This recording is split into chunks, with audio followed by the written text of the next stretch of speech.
someone who has not contributed. You should be transparent and open about it. These are the various assessment techniques and overall case study, role play, and scenario. So we can just, sum up like saying, what is a case study? It is a detailed analysis of real world situation or problem. Okay. What is primary goal of using a case study? It is used to encourage critical thinking, problem solving, and application of theoretical knowledge into real life situation. And three key elements that make a case study effective in a classroom learning. It is relevant to students' field. It defines a problem statement, and it is sufficient it provides a sufficient detail to allow for in-depth analysis. Okay. And difference between case study and scenario in terms of structure and purpose. So a case study presents comprehensive analysis of a real life situation with complex details, while scenario is typically hypothetical or simplified situation used to focus on a specific skill or decision-making process. Now, two benefits of using scenario in any classroom for that matter. So scenarios help in honing the decision-making skills, and it also allows the students to practice responses in controlled and risk-free environment so that, they can practice or they can mirror the same kind of behavior in a real life situation. And one challenge that the teacher faces is student engagement. As I just spoke about, not all the students participate equally. So there are some, I should not be using the word glory of, but then there are some who bask in the glory of others. Okay. So that is one of the challenges that in student engagement challenge that the teacher has to overcome by choosing case studies that give role to each and every student present in the team or the class. So why is it important to debrief after a case study? Because debriefing allows the students to reflect on the decisions. It allows them to understand the alternative approaches and also reinforces the learning points from the activity. And how could one ensure that all the students are actively participating? Like I just said, assign specific roles to each student so that it encourages the participation, and group activities to ensure everyone has a voice. Specific roles should also be assigned to each and every member of the group. And to assess, reflective summary or quiz can be used to gauge the students' grasp of the key points discussed in the scenario. An example is, I just took this as an example, like simplify language for ESL students to provide visual kits and practical example for students who learn better through visual and kinesthetic means. Or we can provide an example of if there is a, like I spoke about the ethics and governance, corporate governance, we can give examples of coming up with a plan which will uplift a particular district, or for example, for sustainability and environment. If we are talking about sustainability and environment, what was given, by the students. I had given this exercise to them, and they came up with marking the attendance. Like each student, they were the students of agriculture. Each student was given a sapling, and the sapling had to be, and there was an area also earmarked for them to plant the sapling in a patch of land. They were the students of BSc Agriculture. So they had this responsibility of watering the sapling. So if they don't come on any of the days, so the sapling will go unwatered, and they may even wither due to the heat and the sun, scorching sun. So that is one of the initiative. And by the end of the term or by the end of the semester, and we had even enlisted what sapling was given and which we had numbered the saplings, So this not only encouraged them to attend every day, but it created a sense of sustainability as well as responsibility towards increasing the green belt in a particular patch. So when every year, every semester, students are given different saplings, and then they not only plant, they also relocate it. Okay, and then they make way for it. Also nourishes the soil. It has multiple advantages. So such innovative practices or such innovative strategies can be applied in practically imbibing certain virtues among the students, okay, which will enhance the relevance in today's time. So and any critical skill that is developed during case study analysis is analytical skill, analytical thinking, and learn to dissect situations, identifies key issues, and evaluates potential solutions. Okay. So any two ways to gather feedback again: conducting post activity survey, or holding a group feedback session where students discuss their learning experience. And it is beneficial to present multiple perspectives within a case study because it helps the students to understand complex issues from different viewpoints, and it promotes empathy and also prepares them to address diverse perspective in real world settings. Okay, so managing disruptions during practical training is very important. So there can be a scenario, wherein the various scenarios that just a example of scenarios that can be given are that vocational teacher struggles to maintain order in a workshop or a lab where students are easily distracted and fail to follow safety rules. And discussion points can also be given, like establishing workshop safety protocol, engaging students through hands-on demonstrations, using positive reinforcement, developing respect and rapport with learners. So such scenarios can be given, even discussion points can be given. Like I told you, thought triggers can be given for them to further develop their ideology and for them to further submit their observations. Okay, there are various scenarios. I can give the list of scenarios that can be given in a different classroom, like differentiated instructions for skill training, integrating technology in training, engaging industry partners and skill partners. So on and so forth. So many thought triggers can be given. Now, cooperative learning as a teaching strategy. Am I clear till now? Whatever I said about case study, scenario, role model, is it clear? See, we have completed the theories. Now we just saw the three vital strategies that can be implemented in a classroom: role play, scenario, and case study. Shall we go further with cooperative learning? Since it's a Sunday afternoon, I hope. Yes, ma'am. Yes. Yeah, thank you. So cooperative and collaborative learning.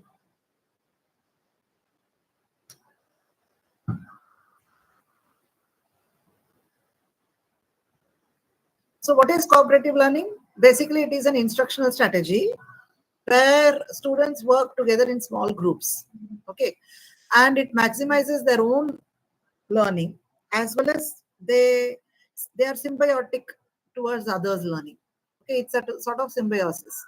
So in any education, for that matter, management education, financial literacy, or commerce, or in the field of banking and finance, any field, agriculture, healthcare, this approach is particularly valuable as it mirrors the real workplace scenario where teamwork and collaboration are essential. So the CL that we popularly call it as cooperative learning, here positive interdependence. What are the advantages? The learning environment is so conducive here that there is a positive interdependence, symbiosis. Then the group processing, they have a collective thinking, collective goal.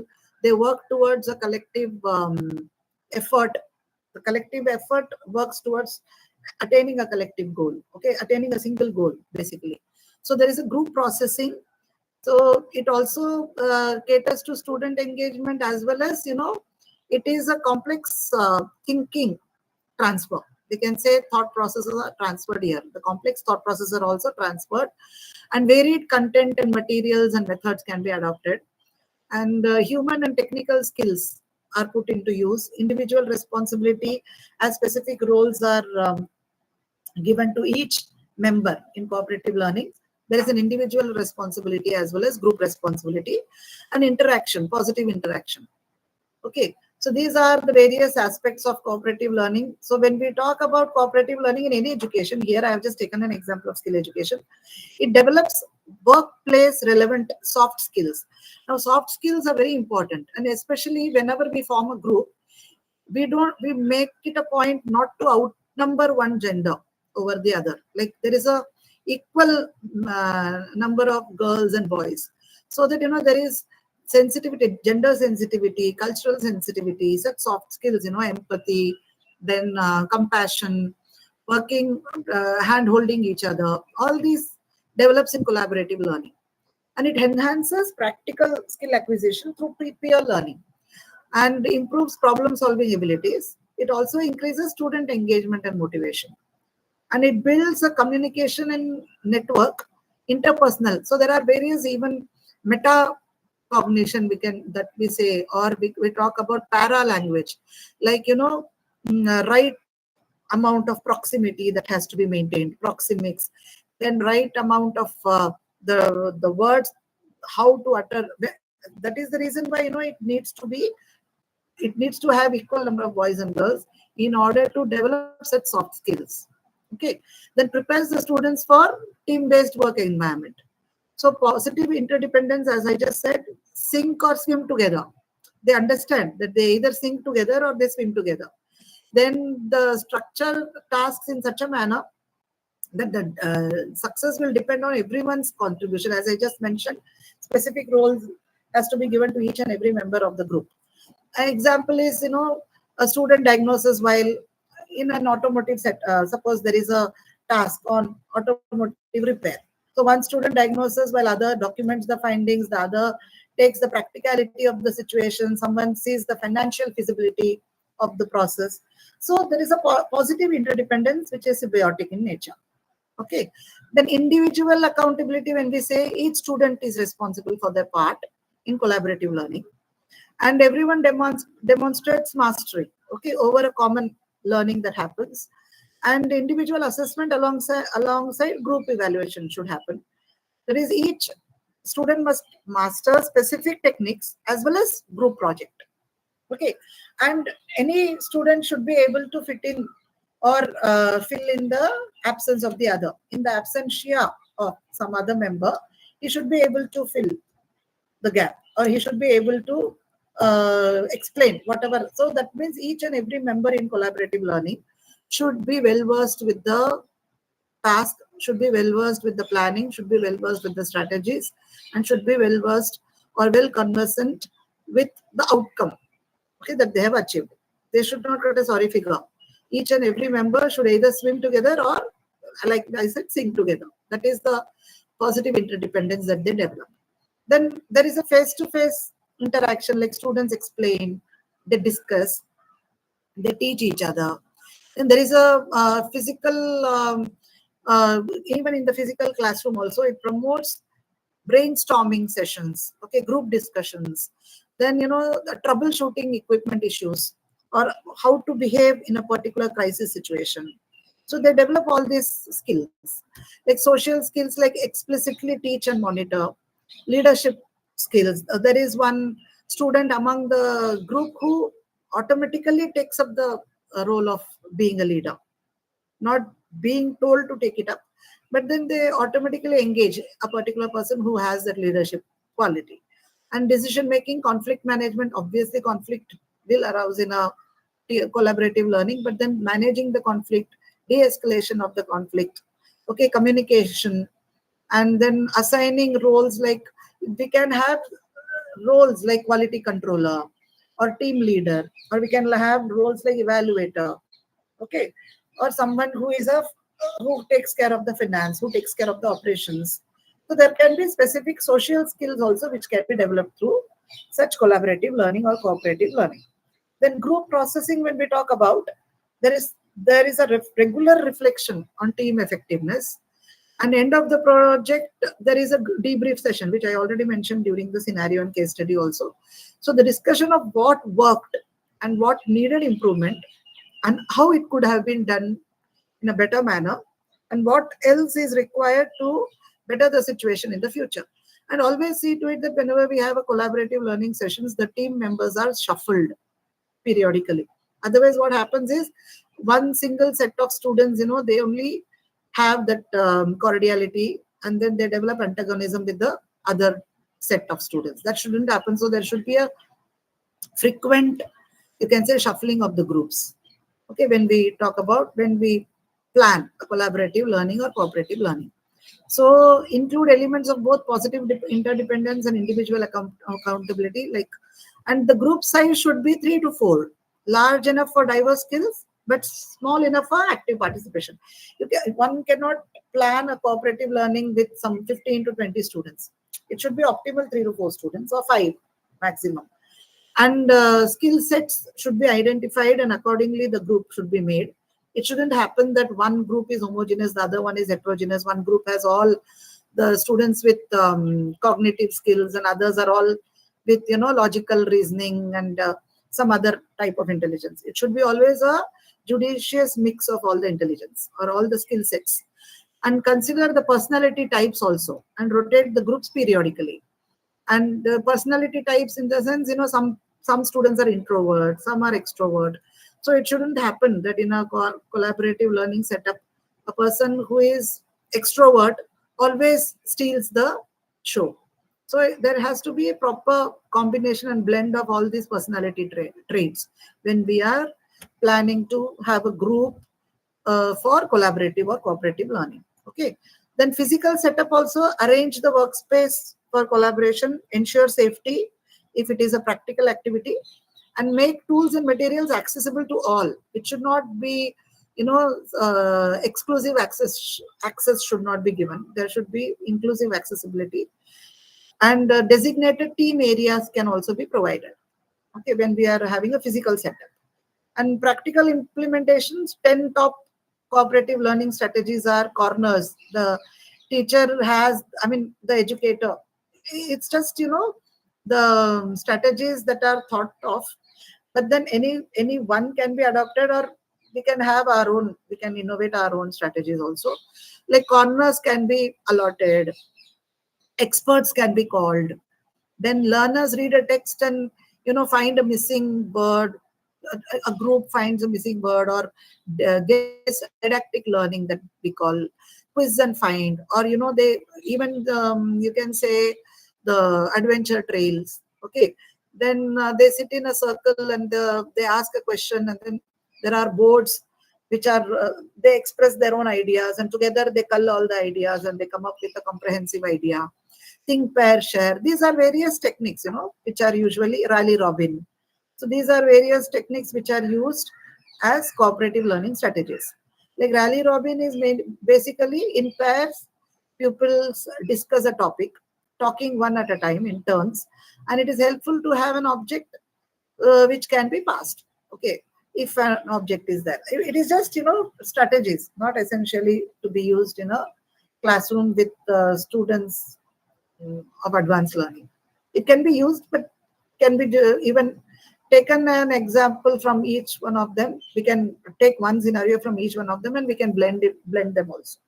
So project-based learning, peer teaching. Okay, so complex projects can be given, which requires multiple skills. Like each member has specific responsibilities. Then peer teaching, students teach each other. Then rotate teaching responsibilities. Peer teaching, or we can say micro teaching in B.Ed, we use collaborative learning. Then think, pair, share is nothing but individual problem solving first. Pair discussion, group sharing, like troubleshooting equipment malfunctions, example. Then jigsaw techniques is divide complex tasks into components. Each student becomes an expert in one area, and he teaches others their expertise. So this is actually, like one expert and one person who takes it up. So there is one expert in each group. So assessment strategies is basically, the rubrics, if we see, final product quality can be checked. Team collaboration techniques that were followed can be checked. The project completion timeline can be taken into consideration while designing the rubrics. Documentation, how well it is documented, and the fiscal feasibility. Okay, an individual assessment as well as portfolio development, peer evaluation, knowledge test, skill demonstration, all these things can be taken into consideration when we are assessing. Okay, there is something called carousel also. Carousel is, teacher places idea or a thought process, and different questions around uh, the thought process is asked, and each group or each team comes up with different, you can say, different ideas which can be rotated and which can be jotted down, and a comprehensive plan chart is created out of it. Okay, these are various collaborative teaching strategies that can be used through dyadic communication as well. So this is one of it. So just the learning strategies. Okay, ICT integration, as we all know, it's very important. Like we can have this as a learning strategy. Like we can use Mentimeter, interactive quizzes to gauge the understanding and engage the learners in real time.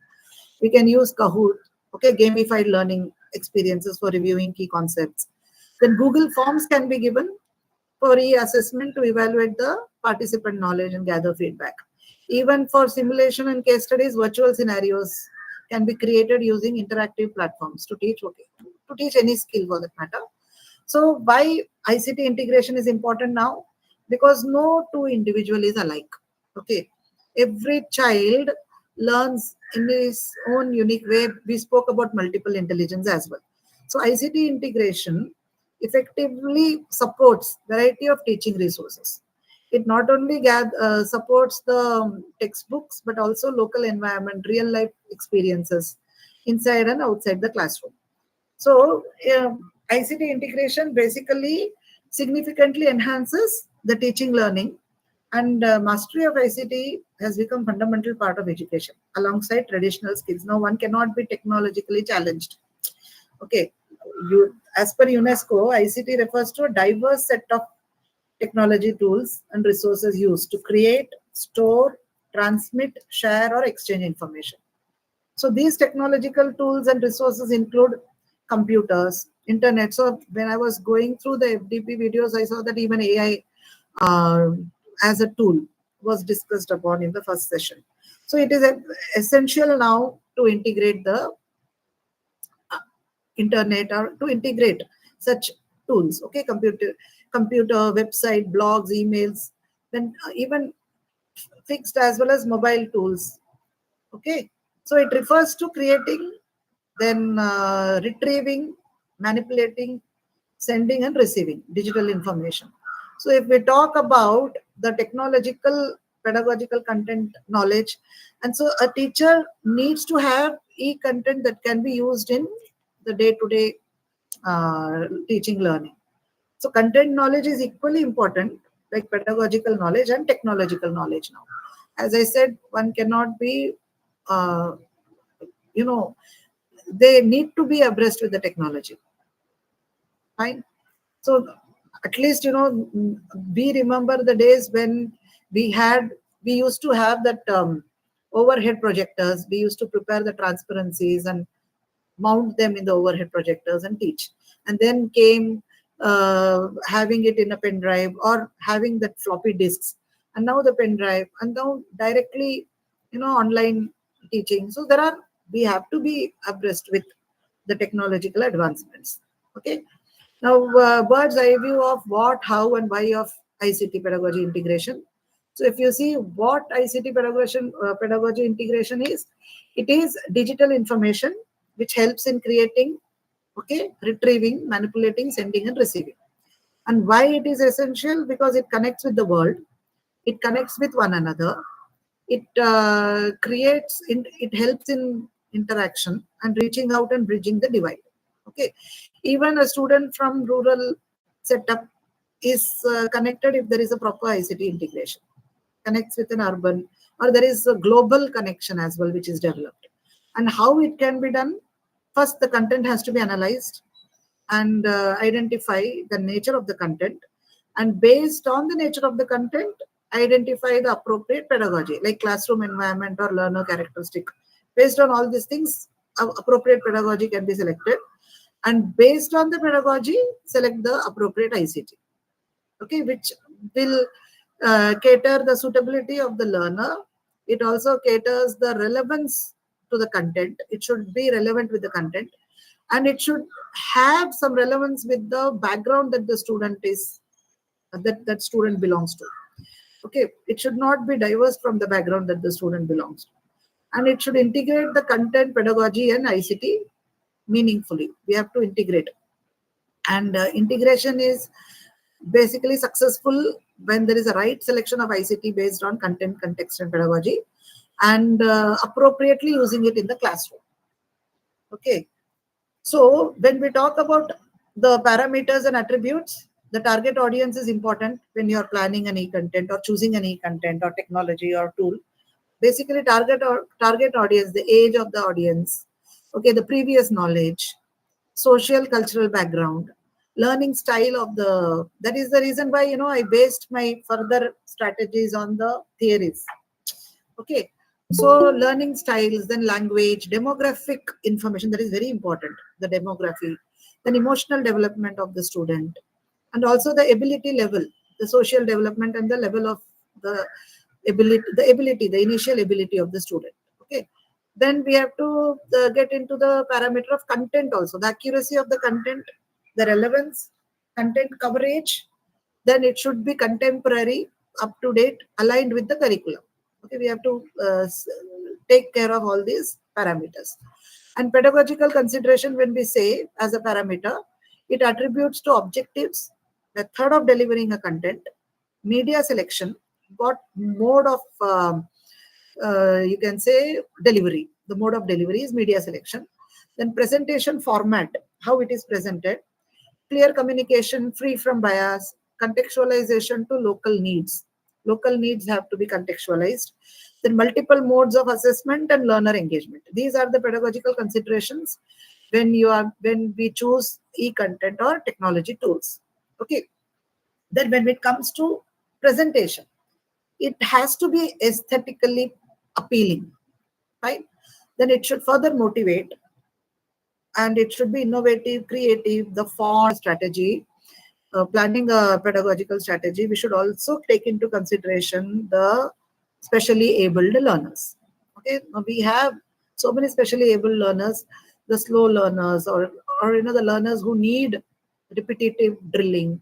So we have to take into consideration suitability of all the learners, addressing, and like I said, even in collaborative learning, there should be gender equality. A particular gender should not outnumber the other. So there has to be proper addressing of gender equality, multiculturalism again. So these are the various attributes when it comes to presentation. And technical attributes, if we say, free from technical glitches, obviously, seamless delivery of content, audio visual quality should be high, smooth interactivity and navigation. Okay, and licenses should be purchased so that free trials are not done always. When for a particular content, if it has to be delivered on a regular basis periodically, the license should be procured instead of always banking on the free trials.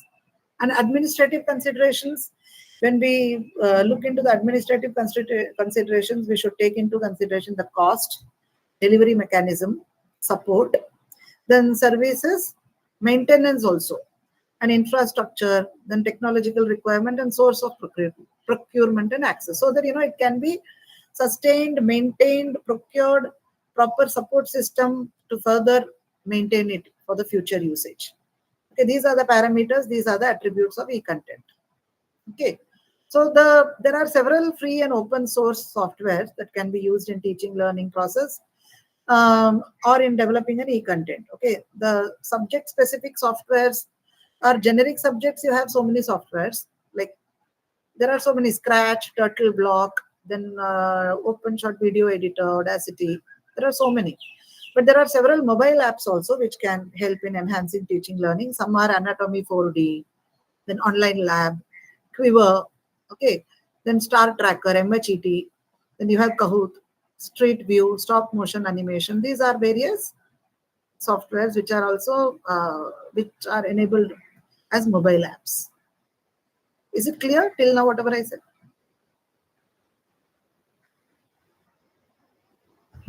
Yes, ma'am. Okay, thank you. So the probable, see, when we are talking about effective classroom management, the probable problems that we come across are student disengagement. Okay, so like ma'am just mentioned, there are some students who are completely disengaged, and it is very difficult in keeping students motivated or sustaining their motivation. So that is one of the problems that is identified.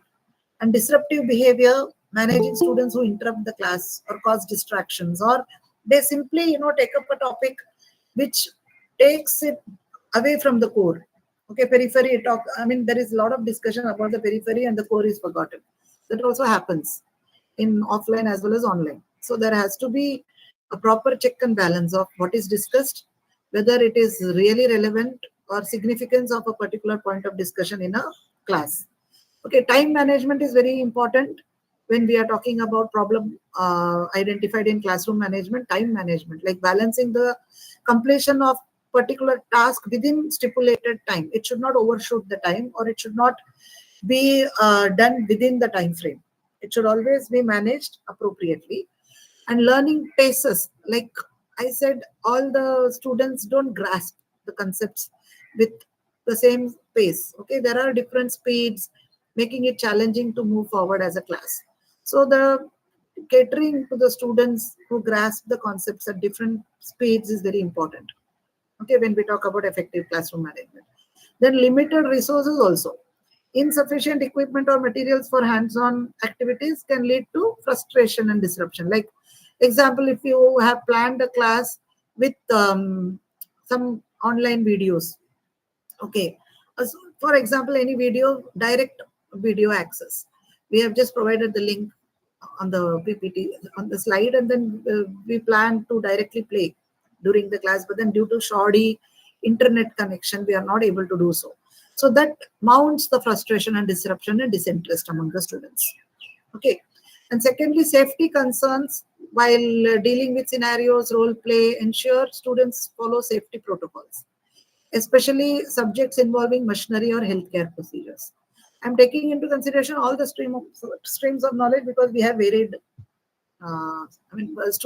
We have educators from different backgrounds. Okay, then group dynamics, managing conflicts or lack of cooperation among students during group activities. Language barrier is very important, especially when we are dealing with students in a metropolitan city. So it is very difficult to communicate when student is from diverse linguistic background. Not we need, if the situation demands, we can be bilingual. Okay, and we can speak in the native language of the student if at all the situation demands to have an effective classroom management. Then technology issues can be disruptions causing malfunctioning of the equipment, or any student who is using technology inappropriately, that also should be kept. That should be nipped at a bud stage, basically. Then assessment challenges also we face, like evaluating students' skills fairly and effectively. So rubrics should be structured, especially, and there can be piloting of the rubrics also in a diverse classroom. We can pilot them before we actually implement them. Okay, so basically these are the classroom management. When we talk about, these are various time management strategies: prioritizing the task, setting realistic goals, utilize the time management tools, minimize distraction. Okay, employ calendars or planners and digital tools to organize schedules. Or minimizing distractions, we can create focused learning environment and avoid interruptions. Always focus, never get carried away by the periphery. Focus on the core and set realistic goals. Now break down large projects into smaller achievable steps, like SMART goals, okay, which are easily achievable. Then prioritizing tasks, when we say identify the most crucial task and allocate time accordingly. Okay, these are the time management strategies. And effective communication and interpersonal skills, like active listening, pay close attention to students' verbal and even non-verbal cues at times. You can see a very extrovert student suddenly withdrawn. So you have to also listen to the pause or the silences also, which carry very distinct message which goes unnoticed at times. So clear communication, concise language, provide clear instructions in the classroom, respectful interaction, like create a safe and inclusive environment for open communication. Each one should be equally motivated to speak. None of the members of the class should feel uh, unheard. Okay, there should be an inclusive environment for open communication. Then also creating positive classroom environment, like establish clear expectations, set, like I told you while talking about Skinner and Watson, set clear rules, procedures for students' behavior, foster a sense of community, encourage collaboration, respect, inclusivity among students, provide positive reinforcement. Okay, these are all based on the theories that we discussed. And identifying and addressing, there are behavioral issues. As we are dealing with diverse learners, we are bound to get behavioral issues among the learners. So observation and assessment, monitor student behavior and identify a pattern and trigger. Okay. And when you are identifying a pattern and trigger, address it in a discrete manner. Don't proclaim it in the class if at all the pattern is not rewarding or if the certain pattern of behavior is not acceptable. Okay. Then individualized interventions can be done, like tailor interventions to address specific behavioral challenges, or you can have a counseling session, very discreet manner. Positive discipline, like use consequences that are consistent, fair, and restorative. Like the discipline should be imbibed in such a manner that it's consistent, not giving any relax or relaxing it even for a day. Otherwise, it builds upon the same behavior. So positive discipline, consistent positive discipline. Okay. Then when we talk about engaging students with hands-on activities, practical skills, provide opportunities for students to apply their knowledge and skills. Then problem solving, encourage the students to think critically and find solutions to real world problems. And project-based learning, engage students in meaningful projects that integrate the multiple concepts. Okay. Now, fostering a collaborative learning that we saw just now, teamwork, encourage group projects, peer support, create opportunities for students to help and learn from each other, and shared goals. So, collective effort towards shared goals. Establish common goals that promote a sense of unity and purpose. Okay. And continuous improvement and professional development should happen, like there should be a self-reflection, then regularly assess the teaching practices and identify areas for improvement. A teacher should regularly, they can have a reflective journal also wherein they jot down what happened in what all, and they can have two columns, like one seen and one unseen, or something like para language and language. Fine. When professional development, attend workshops, such FDPs are conducted for in-service educators. So attend conferences, present papers, or write research paper, publish research papers, attend training sessions to enhance skills. As I already mentioned in the first session, learning is from womb to tomb. So there has to be a professional development constantly. Constant professional development we have to target. And collaboration is share best practices with colleagues and learn from their experiences. Okay, so we can exchange ideas for a very fruitful discussion or for a positive strategy, to develop a positive initiative or pedagogical strategy. So these are the mainly points that I wanted to discuss for classroom, effective classroom management. I am done with whatever I had planned for the day. Anything that anyone wants to ask or anyone wants to contribute, rather than ask, anything that anyone wants to share here that has, drawn positive results in a classroom. I've covered theories, I've covered the strategies, I've covered ICT integration, and also now the effective classroom management. Hello, ma'am. This is Yes. Priyadarshini Hapse. Yes. I just have a little bit of a issue because you know what? I just feel that the whole year round we are only taking exams nowadays, and the terms are becoming so short. So Yeah. time is becoming a very big issue because one after the other exams come and go. In that scenario, how do we manage to integrate all of these things into our teaching and Yeah, true. students learning? I understand your concern. Basically, examinations. So between, you can have formative evaluation instead of formative evaluation after each unit, and then we can come out with certain evaluative techniques also, which do not depend on continuous evaluation.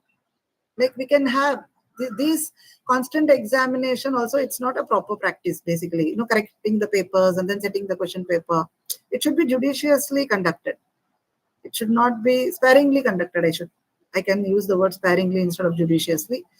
So that is actually, you can convince, or you can have other uh, pattern of evaluation like observation or jotting down the behavior modification. Such things can be introduced, but then it depends upon the management to take the call. The entire system will have to change for that. Yeah, So yeah, one person wanting to do that in one classroom, maybe it will not be a. So basically all these theories just are, I think, pointing to the fact that one model will not fit all. We yeah, have to, yeah, we have to customize yeah. and Tailor it as per your need. yes, yes, yes, True, true. yes, But you can just take, at least there can be key takeaways from each model. yes, ma'am, yes, yes. Okay, thank you, ma'am. Thank you, ma'am. Thank you. I hope it was useful. Huh? I don't know. I was just Yes, yes, ma'am. I've been listening for the last 3 days to you. It was thank really wonderful. Thank you so much. thank you so much, ma'am.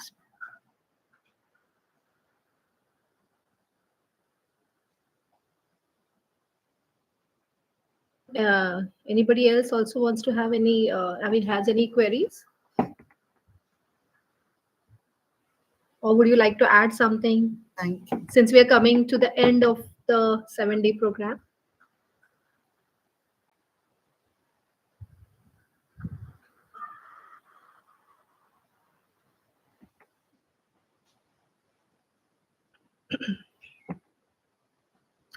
I think, ma'am, there are no more questions. So Okay. we conclude. Yeah, it's not about any question, ma'am. I just wanted to say thank you to Jay Bala, ma'am, for this beautiful or knowledgeable Thank you so much, ma'am. Thank last you. 3 days. I have learned a lot about broom taxonomy and how I can about the strategies to improve my teaching process. Thank you so much, ma'am. Thank you. Thank you, ma'am. Thank you. Ma'am, there are a lot of messages also for you. They have really enjoyed the sessions for all the days regarding the topic. Ma'am, and you have done a very good job. Thank you. Thank you, Shagupta. Thank you. Yeah. So So I'll I be think, giving you I'll share the PPTs with you, ma'am, so that you can yes, share with the participants. Okay. Thank you. yes, ma'am. So I just want to give a vote of thanks for the session since we are at the concluding of the complete FDP program. Respected esteemed speakers, honorable patrons, organizing team, and dear participants, as we come to the conclusion of our 7-day online FDP program on transformative teaching and empowering and educating teachers to shape the future, I, Dr. Shagufta Syed, HOD, Alana Institute of Management Sciences, extend a heartfelt vote of thanks on behalf of the organizing committee. Over the past 7 days, we have embarked on a journey of learning, reflection, and transformation, gaining insights into innovative teaching, teaching methodologies, research advancements, educational practices. This program would not have been possible without the invaluable contribution of our esteemed speakers. We extend our deepest gratitude to all the distinguished speakers who shared their expertise and experiences with us. First of all, I thank Ms. Jaybala Girish Thank you. from TIS Mumbai. On a weekend, you have also engaged our students and for her engaging talk on Bloom's taxonomy and classroom management strategies for effective teaching and learning. We were actually looking forward and waiting for your talk since the day one. Your Yeah, thank you. expertise has helped us understand the art of fostering critical thinking and classroom engagement.